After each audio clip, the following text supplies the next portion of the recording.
皆さん、こんにちは。今日は日本の鹿児島を紹介します。鹿児島は九州の南にある町です。海と山に囲まれた自然がきれいな場所で、火山や温泉でも有名です。鹿児島は九州の一番南の県です。東京から飛行機で約2時間。福岡からは新幹線で1時間半くらいで行けます。南の方にあるため、冬でも暖かく、過ごしやすい気候です。鹿児島で一番有名なのは桜島です。今も活動している火山で、時々煙が上がります。街の中からもその姿を見ることができます。桜島の周りには温泉や展望台があり、多くの観光客が訪れます。桜島フェリーに乗ると、鹿児島市からすぐに渡ることができ、船の上から見る景色も綺麗です。鹿児島市は海のそばにある、静かで落ち着いた町です。町の中には路面電車が走っていてとても便利です。市内には城山公園があり、そこからは鹿児島の町と桜島が一緒に見られます。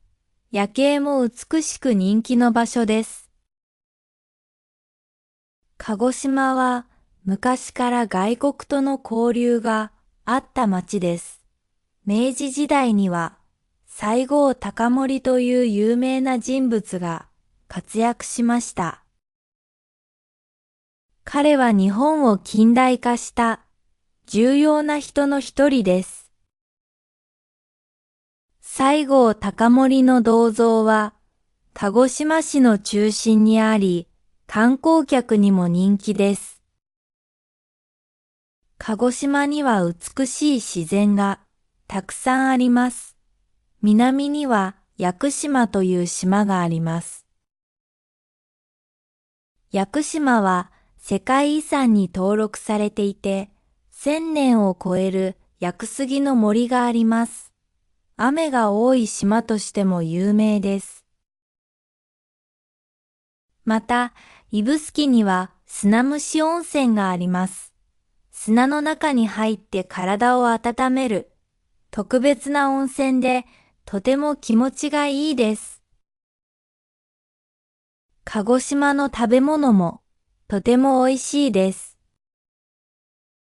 黒豚の料理は有名で、しゃぶしゃぶやとんかつとして食べられます。地鶏やさつま揚げも人気です。さつま揚げは魚のすり身を揚げた食べ物で甘くて優しい味です。また、鹿児島はさつまいもがよく取れます。さつまいもを使ったお菓子や焼酎もあります。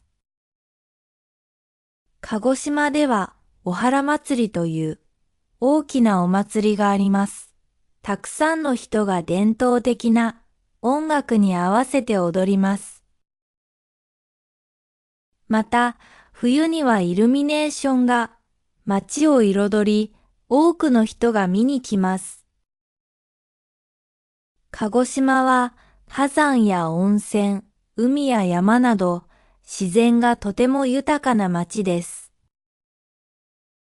美味しい料理や歴史のある場所も多く、ゆったりとした時間を楽しむことができます。日本に来たら、ぜひ鹿児島も訪れてください。きっと心に残る旅になるでしょう。